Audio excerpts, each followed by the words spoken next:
ele, pegando no pé dele, né? O pastor está contando a minha história. Não é contando a tua história, querido. A gente não tem essa prática, né, de sermões direcionados, né? Vou pregar aqui, porque aquela irmã ou aquele irmão, aí vai que ele entende, né? Aquela frase, né? Fala para João, para Pedro entender. Não, nós não temos essa prática. Você já conhece esse púlpito.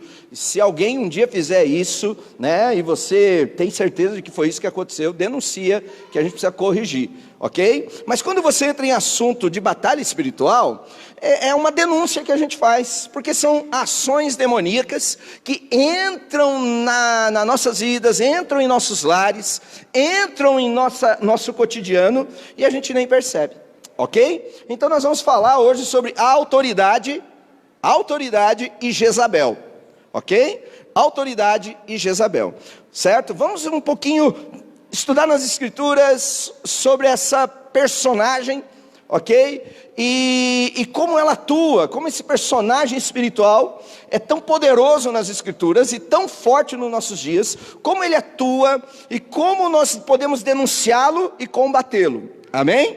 Então vamos entender isso. Eu quero que você se posicione nisso, fique atento nas escrituras, na palavra de Deus, e nós vamos entender. Vamos entender um pouco de batalha espiritual. A batalha espiritual, ela acontece pelo menos em 3 ambientes, ou 3 territórios. O primeiro é na mente. Jesus, ele diz assim que os demônios, eles roubam a palavra que é semeada, para que você não ouça, para que você não creia, e para que ela não venha gerar arrependimento na tua vida. Então a batalha espiritual acontece muito na mente. Por exemplo, agora eu estou semeando a palavra em você. Então existe uma batalha espiritual de algumas ações demoníacas que vai roubando a palavra de você. Não deixa a palavra entrar, não permite que você entenda, não permite que você se concentre, não permite que você se interesse, tá bom? Então às vezes você diz, que palavra chata, que culto chato. Não é que o culto é chato, é que talvez você está sendo roubado. Então quando você está numa igreja, num ambiente como esse, querido, vou repetir aqui, olhe para mim, esteja aqui, amém? Você já teve voluntariamente uma disposição de vir e de estar num culto. Você sabe que é no mínimo de 2 a 3 horas que você vai ficar aqui. Então esteja aqui, não fique distraído, não fique, olhando em relógio, se incomodando com quem está do teu lado. Tem uma palavra sendo enviada para você. Tem uma verdade sendo ministrada, tem uma autoridade espiritual pregando o evangelho que é poderoso para transformar nossas histórias. Então fique aqui, amém? Então o primeiro campo de batalha é a mente. Um segundo campo de batalha é a terra, ou uma atmosfera, um mundo natural em que vivemos. Quando Jesus de novo ali é tentado pelo diabo, Satanás, ele diz assim, se você me adorar eu te dou todos os reinos desse mundo, porque a mim me foi dado. Então existe uma ação de influência demoníaca na terra, no mundo em que vivemos, nosso ambiente de trabalho, nosso ambiente familiar, nossa cidade, nosso país, está debaixo de uma batalha espiritual e de um nível de guerra que talvez a gente nem sequer perceba. E um terceiro ambiente de guerra é as regiões celestiais. A Bíblia diz que a nossa luta não é contra a carne e nem o sangue, mas sim contra principados, potestades, dominadores, ok? Nas regiões celestiais. A Bíblia fala de um primeiro céu, de um segundo céu, de um terceiro céu, e vai até o 7º céu. Mas quando a gente entende de batalha espiritual, a gente percebe que a batalha espiritual ela acontece no 3º céu. As regiões celestiais são o 3º céu, ok? E é nesse ambiente que Satanás, com suas hostes, e também Jesus com seus anjos, se manifesta. Então o mundo espiritual, a batalha espiritual acontece nesse ambiente, ok? Então entendam isso, os níveis de batalha que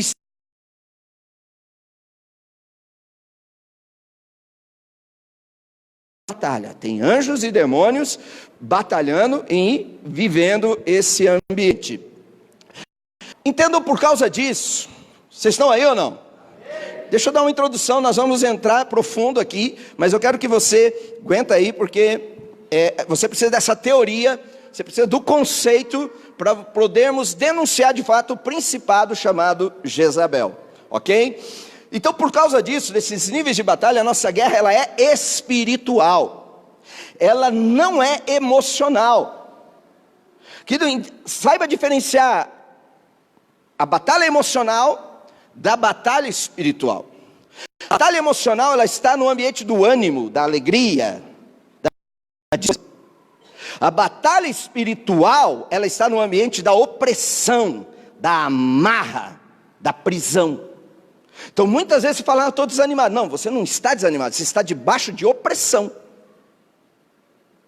Porque você não sabe, às vezes a gente não sabe discernir o que é batalha emocional e batalha espiritual. A batalha emocional você trava ela, ok? Entendendo com uma inteligência emocional, aprendendo a se conhecer. Mas a batalha espiritual você trabalha ela a título ou a nível de discernimento espiritual.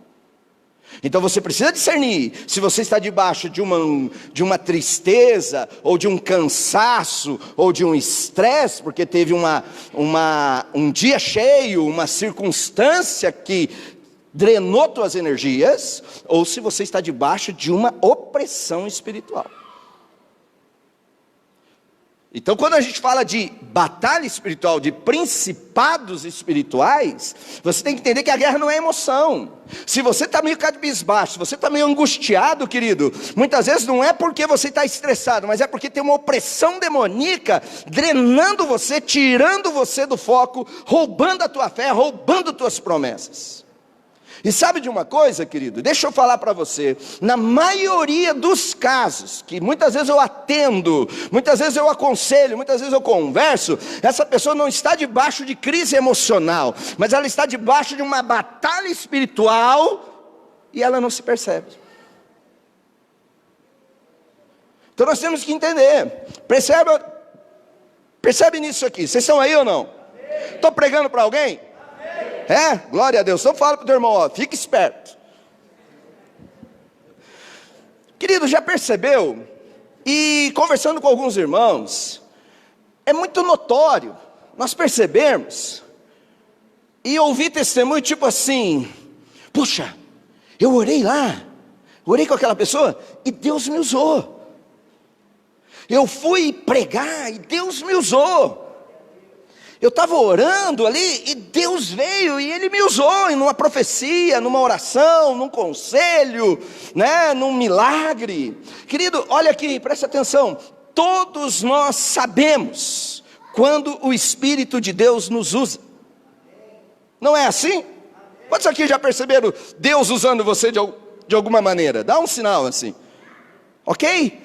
Então é notório e é simples entender. Todos nós sabemos quando o Espírito de Deus nos usa. Mas sabe o que é verdade também? A verdade é que dificilmente sabemos quando Satanás nos usa. Interessante, né?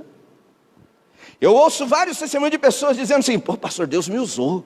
Oh, glória a Deus. Mas até hoje eu não ouvi ninguém chegando e dizendo: ó, pastor, Satanás me usou. Não existe essa confissão, né? E quando alguém denuncia, diz: ó, você está sendo usado por Satanás, ele está amarrado em nome de Jesus, né? A pessoa se ofende. Mas quão difícil é discernirmos, ou reconhecermos, ou percebermos que estamos sendo usados pelo diabo. Mas é muito fácil, gratificante, honroso, e até orgulhosamente falando, nós sabemos que o Espírito de Deus nos usa. E glória a Deus, né? Ficamos tão cheios, tão felizes, tão satisfeitos.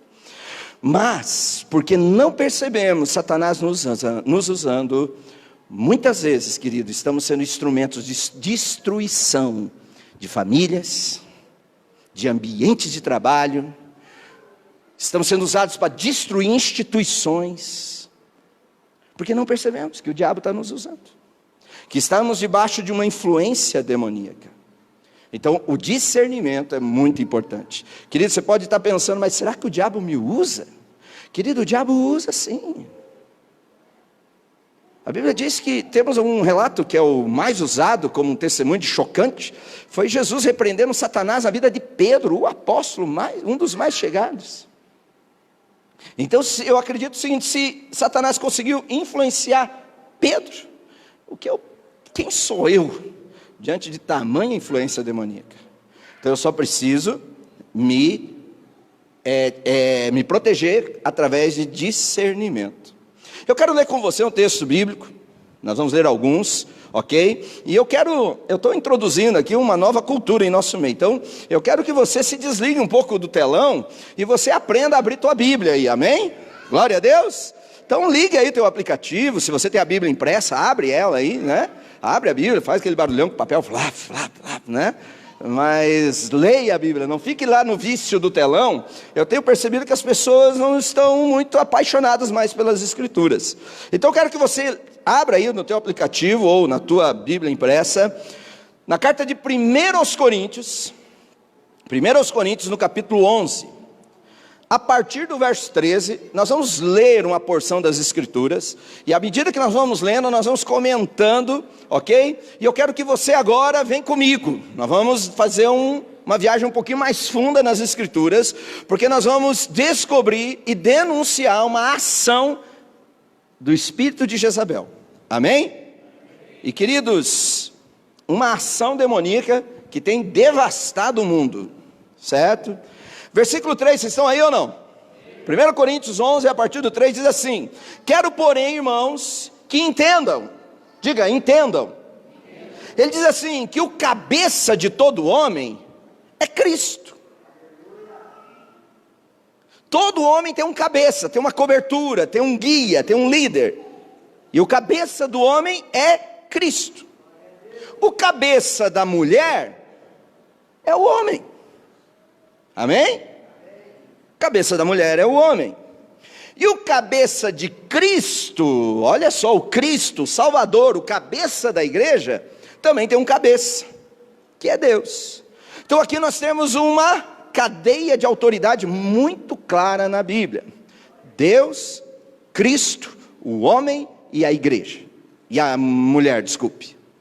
Deus, o Pai, Cristo, o homem e a mulher. Certo? Então, é assim, querido, é nessa ordem que funcionam as coisas, ok? Agora veja bem no versículo 4, ele começa agora a explanar um pouco mais esse assunto, dizendo assim: todo homem que ora, ou profetiza, com a cabeça coberta, ele desonra a sua cabeça. Então ele começa a trabalhar um princípio de autoridade. Quando ele usa a expressão coberta, ele está dizendo algo por cima, uma cobertura, alguém ou algo que o influencia. Então ele está dizendo assim, que quando o homem, ou todo homem que ora ou profetiza com a cabeça coberta, ele desonra a sua cabeça. E toda mulher, versículo 5, que ora ou profetiza com a cabeça descoberta, desonra a sua cabeça, pois é como se a tivesse rapada. Se a mulher não cobre a cabeça, deve também cortar o cabelo. E se porém é vergonhoso para a mulher ter o cabelo cortado ou rapado, ela deve cobrir a cabeça. O homem não deve cobrir a cabeça, visto que ele é imagem e glória de Deus. Mas a mulher é a glória do homem. Pois o homem não se originou da mulher, mas a mulher do homem. Além disso, o homem não foi criado por causa da mulher, mas a mulher por causa do homem. Por essa razão, e por causa dos anjos, a mulher deve ter a cabeça, deve ter sobre a cabeça um sinal de autoridade. No Senhor, todavia, a mulher não é independente do homem, e nem o homem é independente da mulher. Pois, assim como a mulher proveio do homem, também o homem veio da mulher. Mas tudo provém de Deus. Julguem entre vocês mesmos: é apropriado a uma mulher orar a Deus com a cabeça descoberta? Querido, um texto no mínimo curioso. Mas o que o apóstolo Paulo está entrando num assunto? Ele está trabalhando um princípio de autoridade. E ele trabalha o seguinte: primeira coisa, querido, ele não está trazendo uma guerra de gêneros aqui. Tanto que no versículo 12, ele diz assim como a mulher provém do homem e o homem da mulher, não é esse o assunto. Não estamos falando quem é mais importante. Não estou falando que o homem é melhor que a mulher, o homem é mais importante que a mulher, ou vice-versa. O assunto não é esse, quem veio primeiro, quem manda mais, quem manda menos. O assunto é postura ou posição de autoridade. Então ele trabalha o princípio da cobertura. Ele diz assim: se um homem ora com a cabeça coberta, esse princípio da cabeça coberta, ele está dizendo, o princípio tem alguém sobre a tua cabeça? Ele está dizendo, se você exerce qualquer autoridade, se você exerce qualquer função, tendo um domínio sobre você, homem, você está desonrando a sua autoridade. Está desonrando a tua cabeça, que é Cristo. Está colocando alguém, e geralmente esse alguém, no contexto aqui, ele está dizendo, muitas vezes o homem, a autoridade na casa, ou a autoridade na vida dele é uma mulher. E quando o homem está sujeito à mulher, e a mulher tem a palavra de governo, a mulher tem a palavra da autoridade, a mulher tem a palavra da ordem, ele está dizendo, ei homem, você está com a cabeça coberta, e você está desonrando o teu cabeça principal, que é Cristo. Você tirou a autoridade, você mudou, você tirou os marcos, você foi usurpado na tua autoridade. E o contrário também é verdadeiro. Ele está dizendo, se a mulher ora, ou exerce qualquer serviço, qualquer autoridade, com a cabeça descoberta, ele está dizendo, ela tirou a autoridade da vida dela. Então, a batalha aqui não é de gêneros, ou os feministas de plantão, presta atenção, não estamos dizendo que a mulher é inferior ao homem, nós estamos trabalhando o princípio de autoridade. Veja, olha que interessante esse texto aqui.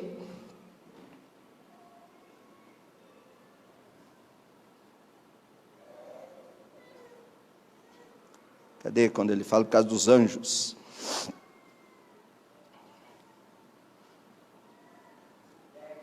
O 10. Olha o versículo 10. Por essa razão e por causa dos anjos, diga anjos. Por essa razão, o que tem a ver o anjo aqui, querido? A briga de marido e mulher. Veio um ditado que briga de marido e mulher, ninguém mete a colher. E aqui nós temos o anjo. Que anjo é esse? Por causa de anjos. Anjos aqui ele está falando de agentes espirituais. Por causa de uma influência espiritual, por causa de agentes espirituais que usurpam a autoridade. Quer saber mais detalhes? Por causa da influência jezabélica, mulher, não descubra a tua cabeça. Não ande como quem não tem autoridade sobre a tua vida. Eu não estou falando que mulher não pode ter trabalho, não pode trabalhar fora, não estou falando que mulher não pode ter voz, não estou falando que mulher tem que ser uma escrava, uma anônima, não é isso que a Bíblia está dizendo, mas a Bíblia está dizendo, ei mulher, cuidado. Ele diz assim, querido, o homem, ele foi criado da terra, do pó. O homem é o bruto, o homem é o valente, o homem é o grosso. Amém, irmãs? Nós precisamos entender o princípio da criação. Homem não é delicado. Homem não é macio. O homem veio do pó. A mulher veio do melhor do homem. Alô, tem alguém aí? Se você quer que o teu marido seja um doce, um melzinho, todo maciozinho, ô minha irmã, tem alguma coisa errada com o teu marido. Porque o homem veio do pó, o homem foi feito para a guerra, o homem foi feito para assumir posto, o homem foi feito para tomar decisões, o homem foi feito para ir para a luta, o homem foi feito para trazer a provisão, o homem foi feito para tomar decisões, o homem foi feito para aguentar o rojão. Amém? O homem é macho. Cadê os machos? Cadê os cabra machos? A mulher, ela veio do homem, a mulher veio do melhor do homem. Amém? Por isso que a Bíblia diz que ela é vaso mais frágil, não é mais fraca, não é inferior, mas a mulher é delicada, a mulher é macia, suave, doce. Eita, amém, irmãs? E quando a mulher quer ser diferente, que são os movimentos que têm colocado força na mulher, querida, interessante, teve agora o concurso da Miss Universo, não sei quantos acompanharam, a gente acompanhou lá em casa, e desde o ano passado eles mudaram o critério do julgamento da seleção da Miss Universo. Até o ano passado o julgamento era extremamente externo e aparência, então ela era julgada pela aparência, mais bonita.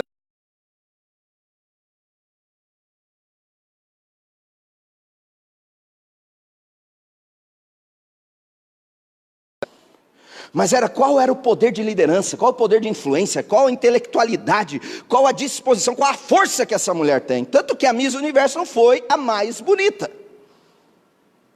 mas a mais forte. Porque estão mudando o padrão, estão colocando um novo cenário para a mulher, e a mulher está descobrindo a sua cabeça, e a Bíblia diz, por causa de anjo, mulher, é inútil, ou é perigoso, você ficar com a cabeça descoberta. Todos estão entendendo? Querido, preste atenção, na Bíblia, na cultura de Israel, você vai encontrar, na verdade, você não vai encontrar nenhuma rainha em Israel. Não existe uma figura positiva de uma rainha na cultura de Israel. Tanto nos dois reinos, quando dividiram Israel e Judá, reino do norte e reino do sul, nem nos dois reinos você vai encontrar a figura de uma rainha. Então a figura da mulher empoderada, a mulher com coroa, a mulher com cetro, a mulher tomando decisões, a mulher influenciando de maneira governamental, você não tem nas escrituras, na cultura de Israel. Você pode estar me dizendo, pastor, mas e Esther? Esther, ela foi rainha na cidadela de Suzã, no reino persa, não no reino de Israel. Alô, tem alguém aí? As únicas referências de rainhas e da figura feminina que é empoderada para tomar decisões, para governar, para adquirir o cetro, você vai ter elas em Israel como sinônimo negativo, com evidências negativas. Você vai ter Jezabel, você vai ver a filha de Jezabel, chamada Atalia, e você vai ver Herodias, já no Novo Testamento, que é uma judia, uma hebreia, que traiu o marido e seduziu Herodes para ser esposa de Herodes, para se tornar Herodias, que manda matar João Batista. Lembram disso? Então as únicas figuras de rainhas, de mulheres empoderadas no assunto de tomar decisões, de governar, de reinar em Israel, são esses três nomes, e são negativos. Amém, igreja? Por quê? Porque não há apontamentos, não há direcionamento para a mulher, para ela ter poder político, poder de liderança, no sentido de autoridade maior. Querido, volta aqui as feministas e os feministas de plantão. Não estamos falando que a mulher é inferior, amém? Estamos falando de postura de autoridade, cadeia de autoridade. E se quebrarmos esse princípio, nós estamos nos sujeitando a uma usurpação de autoridade, e a Bíblia diz que por causa dos anjos, mulheres, tomem cuidado. Abrindo um parênteses, Jezabel não é um demônio feminino, amém? Jezabel é um principado, não é uma mulher, é um principado. Você vai ver Jezabel usando homens também, Jezabel usando mulheres. Então não, os homens aí não fiquem acusando, a minha mulher é uma Jeza, né? Segura aí a acusação, porque talvez você é uma Jeza também, né? Você está debaixo de jugo de Jezabel, nós já vamos ver aí, ok? Por que, queridos, que a figura da imagem da mulher não está empoderada na cultura do reino de Deus? Porque a mulher, na Bíblia, ela aponta para uma imagem ou da noiva ou da esposa.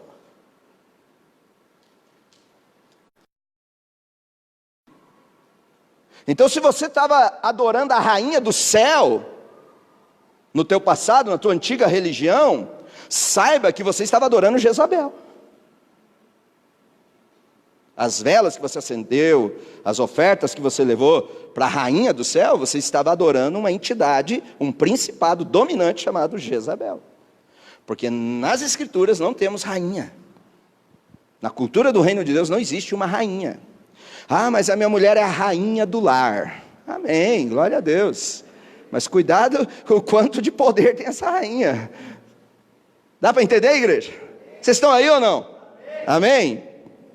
Então, a mulher, ela tem uma imagem, ela tem uma figura, é prefigurado nas escrituras, ou como a noiva, como a mãe, ou como a esposa. Essa é a imagem, tanto que a igreja é vista como a mulher, a noiva, não como rainha. Presta atenção, querido, a igreja, ela não está em nível de igualdade com o rei. Temos um rei, e nós estamos aqui para auxiliar o rei. Amém? E não para mandar no rei. Ei, mulher, você está aqui para auxiliar o seu marido, não para mandar nele. Marido, a tua esposa é a bênção que Deus te deu. Amém? E não a dominadora da sua vida. Se você é muito dependente, emocional, das decisões financeiramente da tua esposa, você precisa cuidar, porque você está arrancando a cabeça dela. Vocês estão aí, igreja?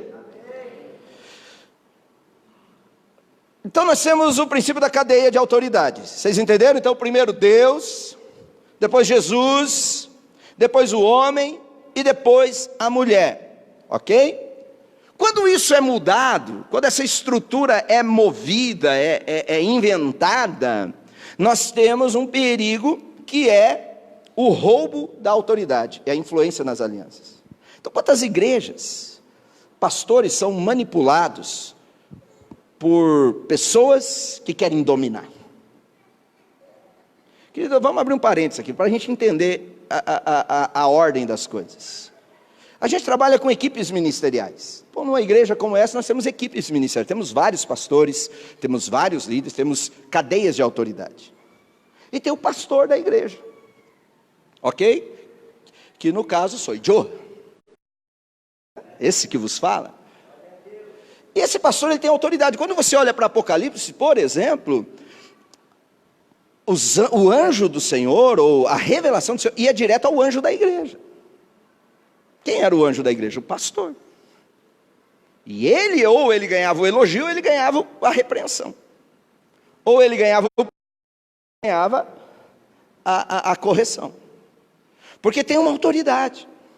E às vezes, dentro de uma igreja local, nós temos uma influência de roubo de autoridade. E as pessoas não querem se submeter a uma autoridade. Dentro de casa, o marido é a autoridade. Dá para entender isso, irmã? Ele não é o bonzão, ele não é o bom da boca lá dentro, mas ele é a autoridade. E se você entender esse princípio, você honra a tua autoridade, você empodera ele e você ajuda ele. Ok? Os políticos, muitas vezes nós não podemos, os políticos não conseguem governar porque a autoridade deles é roubada, líderes nas mais diversas áreas. Porque temos a influência de Jezabel. Quero ler um outro texto com vocês, 1 Reis, capítulo 16, onde vamos ver a entrada de Jezabel no cenário das Escrituras. 1 Reis, capítulo 16. Abre lá a sua Bíblia. Quantos estão entendendo?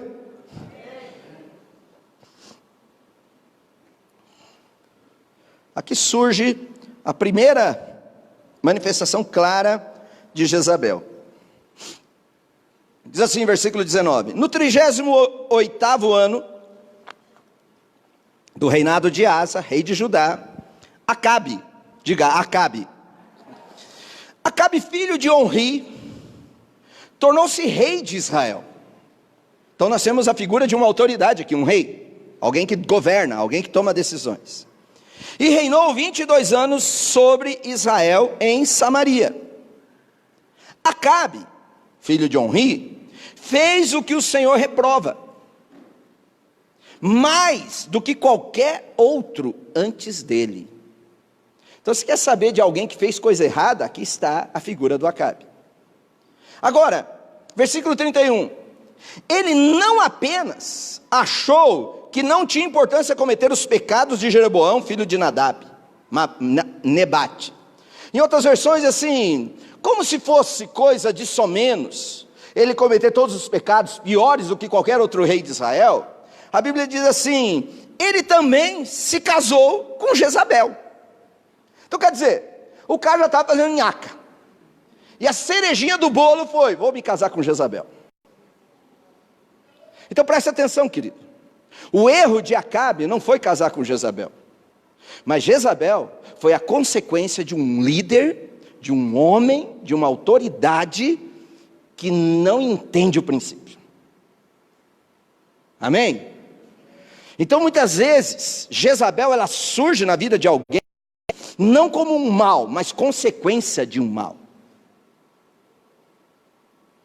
Você por não valorizar princípios. Aí deixa eu dar uma palavra aos solteiros. Cuidado, porque às vezes você fica procurando uma esposa, um esposo, e você fica valorizando a performance da aparência sexual, financeira da pessoa, e aí você elege ele como teu futuro esposo ou esposa. E nessa, os erros que você vai cometendo, quebrando princípios, você pode atrair Jezabel para a tua vida. Então Jezabel, entenda, não é a causa, Jezabel é consequência.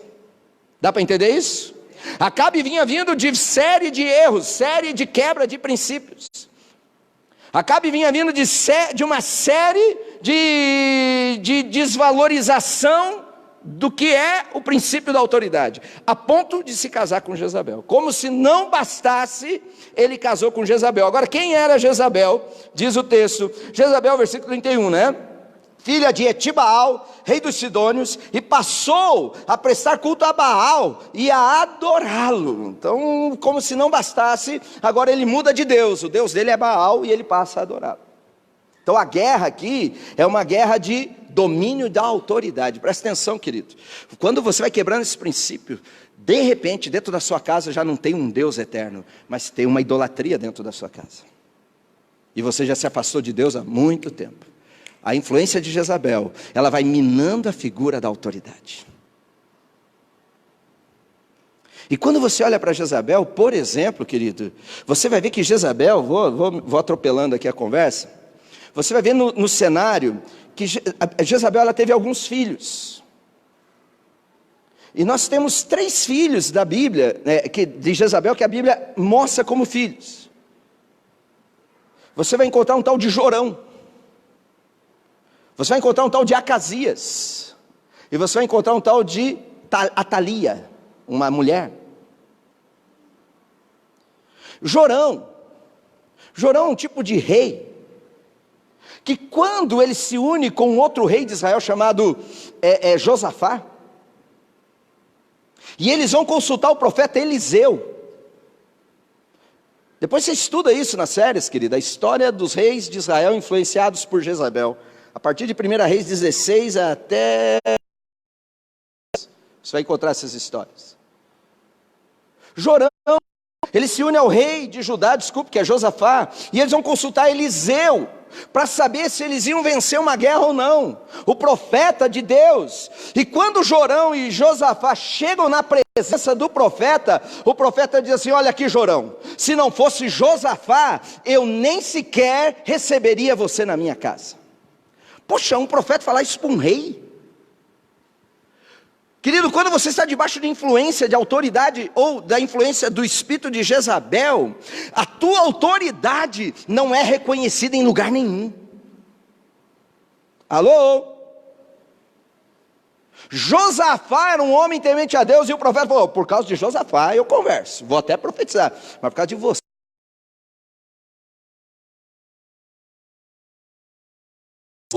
não tem temor, você não é um nada. Então quantos homens, as mulheres não têm postura, não têm autoridade, não se representam ameaça ao inferno, não representam nada na sua estrutura, no seu contexto social. Quantos são aí? Estão entendendo? Um segundo é Acasias. Acasias é um tipo de rei, querido, que ele morre sem deixar filho nenhum. E quem governa no lugar dele é o irmão dele. Ele não gera filhos. A influência de Jezabel não deixa você multiplicar, não deixa você produzir. Por exemplo, quem ficava perto de Jezabel era o eunuco, é o castrado. O eunuco é uma pessoa castrada, que não gera, que não multiplica, não prospera, não cumpre propósito. Você vai ver que quem andava com Jezabel eram os eunucos. Acasias era um tipo de homem que não gerava filhos. Acasias era um tipo de rei que não deixou descendência.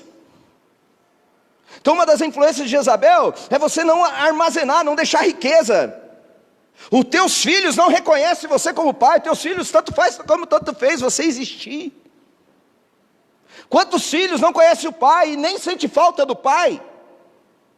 Quantas mães abandonam a família e os filhos nem sequer lembram da mãe? Querida, a influência de Jezabel. Amém? Quem está aí? Acasias é um tipo de rei que não prosperou no seu propósito. Então, muitos pais, não conseguem prosperar, não conseguem juntar riqueza, não conseguem sustentar a própria casa. Acasias. E um terceiro filho de Jezabel, é a miniaturinha de Jezabel, chamada Atalia. E olha a Atalia, querido, é uma mulher que matou todos os seus irmãos, todos os seus filhos, para que ela pudesse ficar no governo.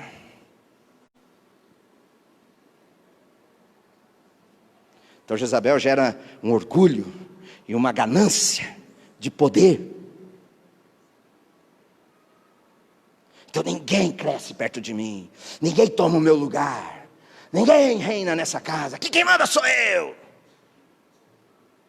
Aí você olha para os filhos não prosperam. Você olha para os discípulos não dão fruto, não crescem, não prosperam, não recebem mais. Tudo que põe a mão não multiplica, porque mata, não tem descendência. Entenderam isso, queridos? Então, Jezabel, a influência de Jezabel, ela vai castrar você. Tu é marido sem masculinidade. O homem que está debaixo da influência de Jezabel, ele não tem masculinidade, ele é castrado. O eunuco, ele tinha duas características: ou ele era homossexual, ou ele era castrado. Então todo homem debaixo de influência de Jezabel, cuidado mãe, você que tem uma personalidade forte, teu perfil de personalidade é dominador. Talvez o teu temperamento pode ser colérico, sanguíneo, ou sanguíneo colérico, os dois juntos. Então você tem uma certa tendência a ser uma dominadora. Não tem nada errado com o teu temperamento. O teu temperamento não quer dizer que você é Jezabel. Mas por causa do teu perfil de personalidade, que é uma mulher dominadora, você pode, sem perceber, se inclinar para o lado de Jezabel, derrubando a autoridade masculina em casa. No seu ambiente de trabalho. Talvez o teu chefe não consegue liderar você, porque você tem uma personalidade tão forte, que até teu chefe se submete a você. Não mexe com essa mulher não, mexe com esse cara não. E muitas vezes quando é mãe, vamos falar das mulheres aqui, quando é mãe, e ela tem essa influência dominadora, ela cria filhos, homens, femininos. Com perfil feminino, porque castra a masculinidade. Dá para entender isso? Vocês estão entendendo? Estou pregando para alguém aí ou não? Amém? Tem alguém dormindo aí? Oh glória, então dá um glória aí, irmão, dá um aleluia. Vamos tornar o ambiente mais leve, está meio tenso, os irmãos estão olhando para mim assim, eu te pego, pastor, né? Calma, tudo bem. Então muitas vezes porque você tem uma personalidade dominante, A figura masculina dentro de casa é anulada. E quem domina é a figura feminina. Então o homem dentro de casa, o filho masculino, ele começa a ter traços femininos. E daí vem uma onda de homossexualismo, ou aí vem maridos delicados. Aí casa, a mulher descobriu que casou com uma moça. Querido, sabe de uma coisa? Vamos lá, né? Vamos lá. Trabalhando com casamentos jovens, ok? Impressionante. Você conversando com jovens, e geralmente jovem homem, a cabeça dele é sexo, né? Cabeça é sexo. E é interessante que você está pegando uma geração que as mulheres têm reclamado que os maridos, esses jovens, não as procuram para sexo. Você vai conversar com o cara, e daí? Qual é o mistério aí? E você percebe que existe uma anulação da masculinidade em uma nova geração aí. Influências jezabélicas. Domínios jezabélicos. Então eu estou denunciando, tem muita coisa para falar, certo? Mas qual a característica de Jezabel nesse texto que nós lemos? Jezabel é aquela que não tem companhia. O nome Jezabel significa várias casas, ou mora sozinha, ou seja, ninguém manda em mim, não preciso de você. Você quer viver a vida? Viva, eu sou independente. Jezabel tem disso, certo? Eu tenho que ir muito marido, pode sumir da casa, mulher, leva o filho também, eu vivo sozinho. Não é assim, está debaixo da influência jezabélica. E o contrário também é verdadeiro. A mulher que quer viver, suma daqui, eu sou independente, eu vivo a minha vida. Não, Jezabel significa aquela que não tem companhia, aquela que mora sozinha, ok? Acabe, por outro lado, é o homem que se vende. Acabe é o permissivo. Acabe é aquele que não faz resistência. Então se você é o permissivo, se você é aquele que não cria resistência na autoridade que está se opondo a você, você é um tipo de Acabe. Práticas de Jezabel: adora Baal, um deus falso. Imoralidade sexual, você vai encontrar isso nos traços jezabélicos. Então, distúrbios sexuais. Querido, olha só que interessante essa geração agora. Os sites pornográficos, uma pesquisa que saiu agora no UOL, eles descobriram que os sites pornográficos estão sendo muito mais acessados que o Netflix, que a Amazon e o Twitter. Esses 3 sites que são extremamente populares, perdem em visitação pelos sites pornográficos, e a audiência é para adolescentes. Então, preste atenção, querido, preste atenção, certo? A imoralidade sexual é uma das influências de Jezabel. Volta aqui. Jezabel, querido, não é um demoninho que vai encarnar no couro da tua mulher. Minha mulher está endemoniada, tem Jezabel no couro dela. Não, querido, Jezabel não vai perder tempo com a tua mulher. Esses demônios que pegam esse povo, pombagira, Exu, não sei das quantas, né? Opa, sai agora. Então, Jezabel, ela não é um, diz assim, Jezabel é um principado, não é um demônio. Então Jezabel é um esquema. Então ele não vai perder tempo com a tua mulher. Se você está preocupado com isso, eu tenho uma Jezabel lá em casa, pastor. Não, Jezabel não vai perder tempo com a tua mulher. Jezabel está nas regiões celestiais, influenciando princípios de autoridade. Jezabel está influenciando a mídia, os governos, as autoridades maiores, porque é de cima para baixo, entendeu? Conceitos. Jezabel, ela vai confundir a verdade. Ela vai trazer governos, domínios. Jezabel está debaixo de uma influência chamada Baal. Querido, Baal era o deus da natureza. Os 4 elementos, fogo, terra, ar, água, era influenciado por Baal. Tanto que quando Elias aparece no cenário, o primeiro decreto de Elias é repreender e dizer, não vai chover.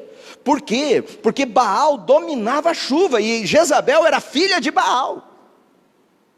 Quando Elias confronta os profetas, ele diz assim, manda fogo. Por que mandar fogo? Porque Baal governava o fogo. E Elias desafia, dizendo, essas são do fogo, então manda fogo. Então o confronto é aqui. O confronto não era ali uma mulher, o confronto era o que estava por cima. Então o confronto não é se a tua mulher é ruim, brava, se o teu marido é frouxo. Se o teu marido é um frouxo, se a tua mulher é mulher ruim, significa que já está debaixo do esquema de jezabélico. E precisa se converter, meu irmão. Você precisa se converter, minha irmã. Dá para entender isso ou não? Precisa haver um arrependimento. Já vamos para o final. Ok? Características, né, de Jezabel. Adoradora intensa. Verso, ela apaga a adoração verdadeira. Então ela rouba o teu coração, o desejo de adorar a Deus, e ela começa a criar em você uma adoração aos princípios dela. Então você começa a adorar a moda, começa a adorar o dinheiro, começa a adorar os prazeres, e você não tem mais adoração a Deus. Então essa é uma característica. Ela é sedutora. A Bíblia diz que quando Jeú foi para se encontrar com ela pintou. Não estou falando que se você... mas ela usou olhos para seduzir. O olhar de Jezabel é hipnotizador. Jezabel atua pelo principado também de Pitom, aquele que enfeitiça, aquele que seduz, aquele que encanta. Uma pessoa debaixo do espírito de Jezabel, ela é encantada. Você vai encontrar muitas vezes, e geralmente é assim, uma pessoa debaixo da influência de Jezabel é uma pessoa extremamente sensual. A sensualidade é uma das características dela, porque ela é sedutora, seduz para a imoralidade. Característica de Jezabel, ela também é manipuladora, ela cria armadilhas emocionais para manipular as pessoas. Por exemplo, vou falar com você enquanto você não me der tal coisa. Isso é uma manipulação. Não vou mais fazer sexo com você. Tem mulher que faz greve de sexo. Enquanto você não fizer tal coisa, vou dormir de calça jeans. É debaixo de influência, vocês estão entendendo? É manipulação, sexo, dinheiro. Ela estabelece seu domínio para não se submeter à autoridade. A característica de Jezabel, como eu já disse, ela também é castradora. Ela tira a masculinidade do homem. Sua influência gera eunucos que não dão frutos. Ela destrói a paternidade. Tira a figura da paternidade. Pessoas debaixo de influência de Jezabel criam filhos órfãos, vivem debaixo do jugo de orfandade. Ela rouba a herança. Por exemplo, Jezabel, ela vai até a vinha de Nabote e rouba a herança de Nabote. Ela rouba a herança, ela rouba, né, os legados que nós deixamos. Querido, geralmente, isso é pesquisa. Em casais que há uma divisão muito grande, em que o homem e a mulher não têm acordo, e que a mulher sempre se sobressai, geralmente os filhos são frios espirituais. Geralmente os filhos se desviam da fé. Na maioria dos casos, se você pegar filho de crente que está desviado nas drogas, na prostituição, se você entrar dentro da casa dos pais dele, você vai ver que geralmente tem uma Jezabel, uma influência de Jezabel lá dentro. Os padrões de autoridade foram removidos. E gera uma destruição da fertilidade. É um tipo de castração, de fertilização. Dá para entender isso? Vocês estão aí ou não? Está muita informação ou dá para continuar mais um pouquinho? Vocês seguram mais 10 minutos? Amém ou não? Quem está entendendo, dá um glória a Deus aí. Amém. Aí, ó, motiva o pastor, né, irmão? Tem que dar um glória, dar um aleluia. Fala, é isso aí, pastor, prega mais. Aí o pastor fica motivado, né, Nilson? Que é assim, que é bom? Ela rouba a herança, ela é assassina. Então você vai ver Jezabel praticando abortos. Então toda essa onda de... Querido, deixa eu falar de política aqui, tá bom? Entenda, vou falar de política, não vou falar de candidato. Toda política de esquerda, entenda isso, crente, estou falando de candidato, estou defendendo nenhuma bandeira, estou falando de esquerda e de direita. Toda política de esquerda, isso em qualquer lugar do mundo, a esquerda, ela é favor, ok? Da autoridade, de empoderar de autoridade a mulher. Ela é a favor do aborto. Ela é a favor da prostituição e da violência.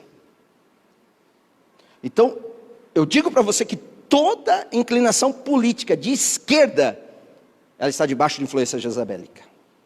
Isso em qualquer lugar do mundo. Se você for lá para os Estados Unidos agora, a guerra do Trump e da Clinton, Hillary Clinton. Por que Trump ganhou?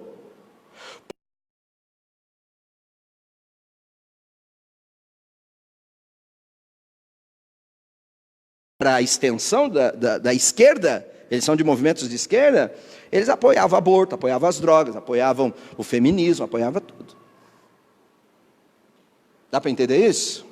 Então, a ação de Jezabel está atrás do aborto. Então, se você é alguém que é favorável ao aborto, querido, se converta, se arrependa. Porque isso é influência de Jezabel. Porque Jezabel gosta de morte, ela mandava matar, ela mandava escravizar. Ela tem uma tendência ao suicídio e ao homicídio. Como que esse espírito de Jezabel pode me atingir? Como que eu identifico ele entrando na minha vida e por onde ele entra? Geralmente, queridos, são causados por dores não resolvidas. Então, uma mulher que foi massacrada, que foi oprimida, que foi abusada, que foi vítima de abuso de autoridade, certo? Agora ela casa para ser independente e não para buscar uma nova vida. Ela casa para se livrar do jugo que o pai tinha sobre ela. Então a dor não resolvida, ela entra em casa e ela acha um coitado, por exemplo, e ela quer se vingar. Tudo que os pais ou a autoridade errada fez contra ela, agora ela vai fazer com o maridão ou com os filhos. Ela é dominadora, é um tipo de vingança. Então é uma dor não resolvida, rejeição, casos de abuso, rebeldias. Essas são brechas que vão dar ocupação para Jezabel. Famílias disfuncionais, né? O homem fica em casa e a mãe vai trabalhar. A mãe é a provedora, o marido é folgado. A mãe é a machona da casa, o marido é o feminino da casa. Essas disfunções, elas dão brecha para Jezabel. E sem falar de maldições hereditárias, como a gente viu na cadeia da genealogia de Jezabel. Os filhos dela fizeram igualzinho o que ela fez. Né? Quais são as estratégias? Né? Ela trabalha muito com lastimação, então sempre é culpada, sempre é coitadinha, sempre é a vítima. Ai, ninguém me ama, ninguém me entende. Ai, eu sou a descartada dessa história. Ai, todo mundo me persegue. Ai, todo mundo fala mal de mim. Ela é a lástima, ela carrega a lástima, ela carrega isso como força de manipulação. Jezabel também, ela carrega a culpa, ela faz você se sentir culpado, ela oprime os filhos. Porque você não faz o que deve ser feito, então eu vou morrer infartado porque você não é um filho bom, e faz toda aquela manipulação. Vocês estão aí ou não? Amém. E ela também trabalha muito com maldições, com conjuros, com feitiçarias. Então você vai ver Jezabel usando palavras de maldição. Então, se você não me obedecer, você vai ficar doente. Quantos pastores, querido, as pessoas querem sair da igreja, e elas vão procurar o pastor estou querendo mudar de igreja. Se você sair, você vai entrar em maldição. Está entendendo? Não, querido, cuidado com influências de Jezabel, cuidado com maldições. Ninguém domina ninguém, amém? Dá para entender? Então cuidado, pai. Se você não me obedecer, vai vir um castigo em você, você vai pegar um câncer. Isso é feitiçaria. Muitos líderes, né? Irmão, se você não resolver esse pecado aí, se você não consertar, Deus vai mandar o castigo, vai cair um raio na tua cabeça, vai morrer. Isso é Jezabel. Trabalha com maldições, trabalha com feitiçaria. Ela usa a intimidação para trabalhar a sua manipulação. Amém, queridos? Você consegue identificar Jezabel na tua vida? Quero ler o último texto que está em Apocalipse, capítulo 2. Se quiser vir o louvor, já pode vir.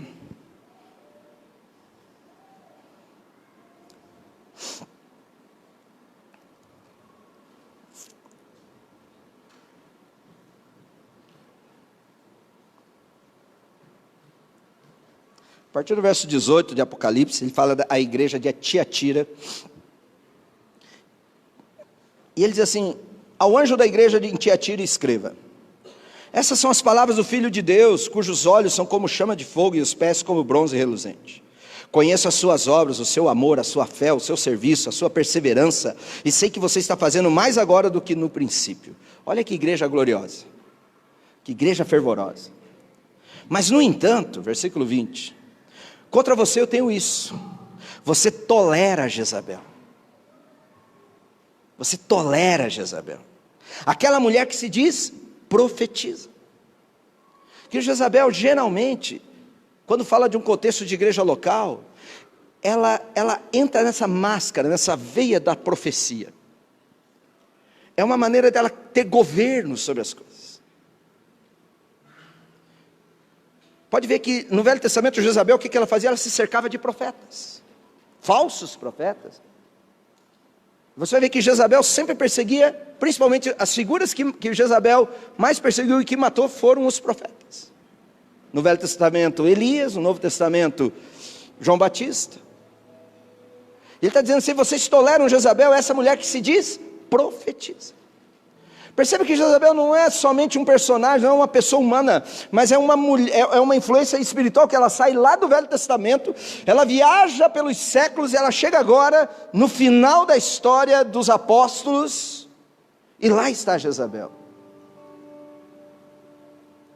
E você vai ver que essa mulher que se diz profetiza, com seus ensinos, ela induz os meus servos à imoralidade sexual e a comerem alimentos sacrificados aos ídolos. Ela induz a imoralidade e a idolatria.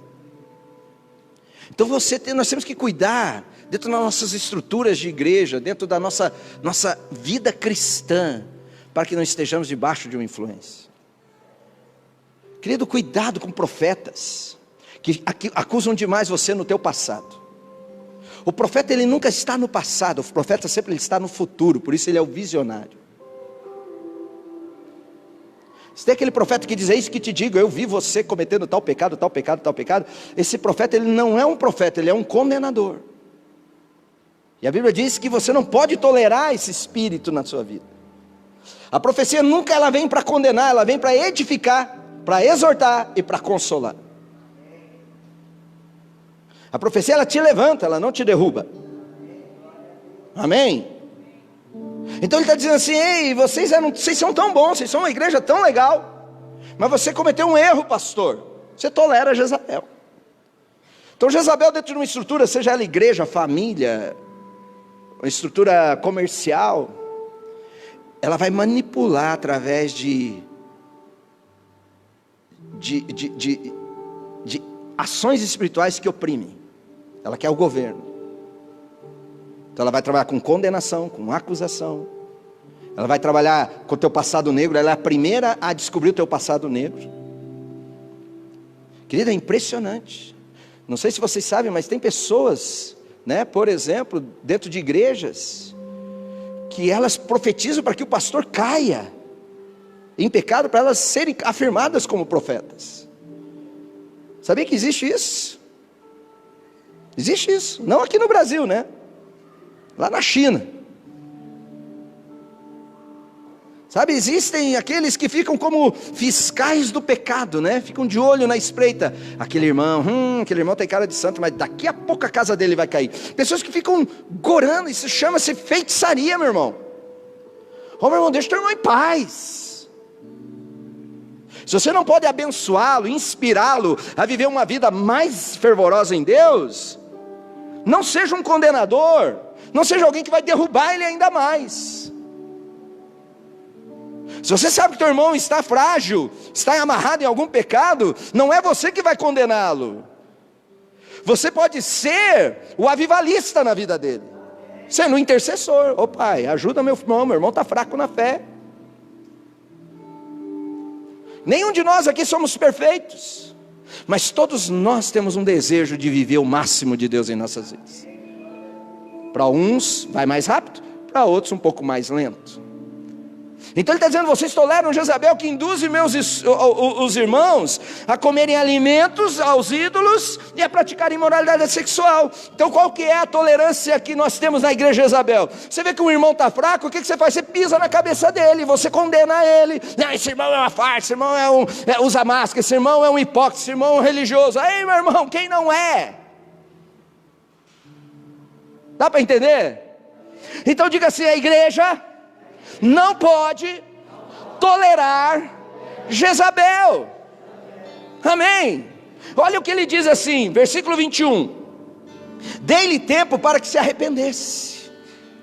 Existe uma tolerância da parte de Deus, diz assim: dei-lhe tempo para que se arrependesse da sua imoralidade sexual, mas ela não quer se arrepender. Coração duro, religiosa. Jezabel é religiosa. Por isso, versículo 22, vou fazê-la adoecer e trarei grande sofrimento aos que cometem adultério com ela, a não ser que se arrependam das obras que ela pratica. Olha o versículo 23, matarei os filhos dessa mulher. Então qual que é o fim da Jezabel? Não ter descendência. Então, querido, a igreja é contrária a Jezabel. A igreja é uma igreja que forma discípulos, que deixa legado, que deixa descendências para outras gerações. Que se Jesus não voltar na nossa geração, nós temos uma obrigação de deixar um legado para as próximas gerações, para viverem mais intensamente aquilo que nós vivemos em Deus. Amém? Jezabel é o contrário, ela não quer que nada perdure. Então, quando nós entendemos que não podemos tolerar Jezabel, minha irmã, então empodere o teu marido. Se teu marido é fracão, é frouxo, se teu marido é muito macio, muito delicado, querido, teu marido não é o diabo, teu marido precisa ser empoderado. Busque ajuda.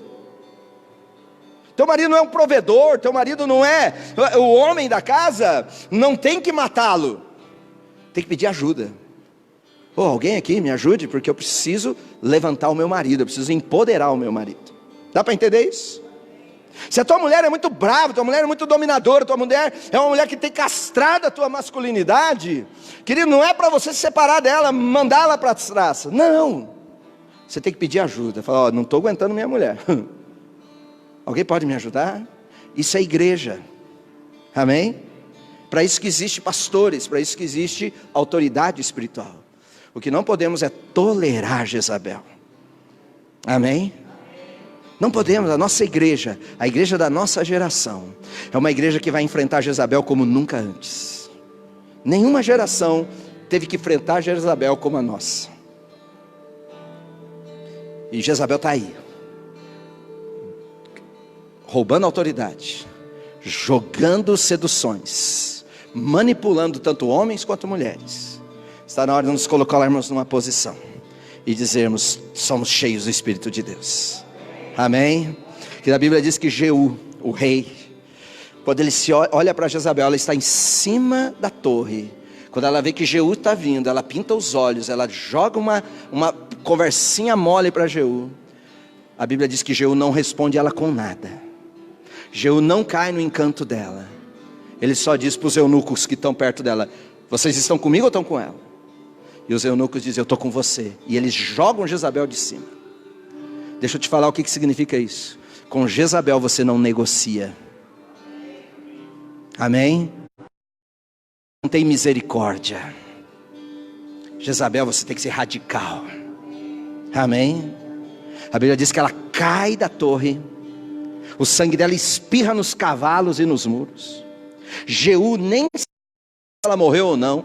A Bíblia diz que Jeú vai tomar um café da tarde, e quando ele toma o café, ele diz: vamos enterrar aquela mulher, coitada, ela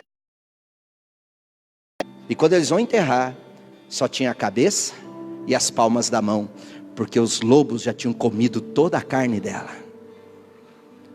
Porque Jezabel, você não pode ter misericórdia. Amém?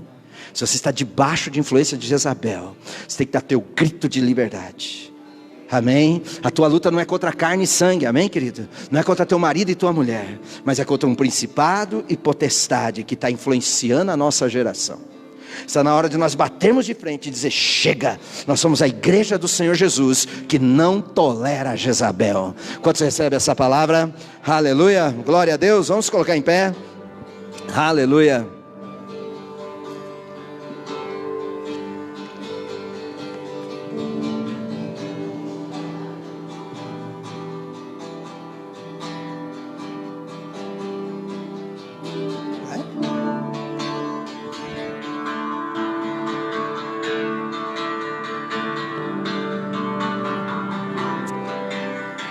Feche os seus olhos, queridos.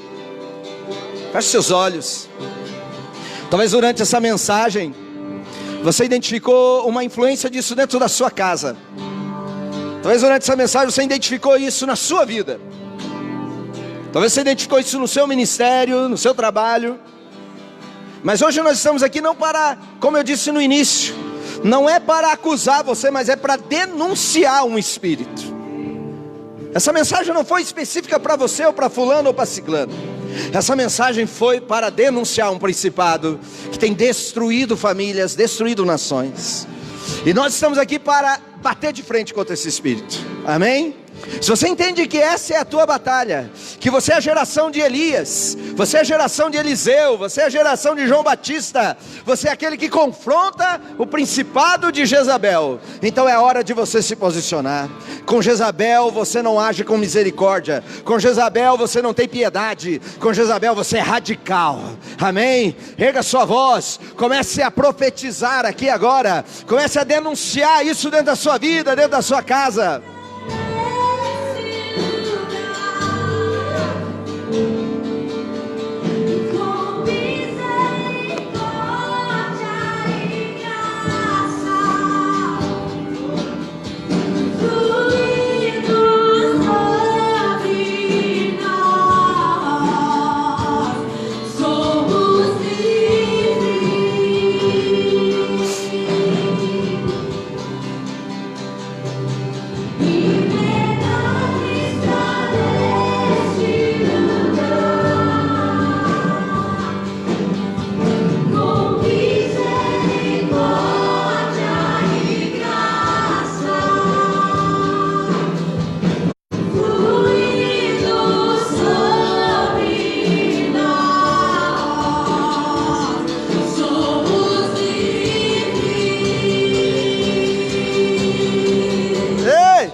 Oh, aleluia!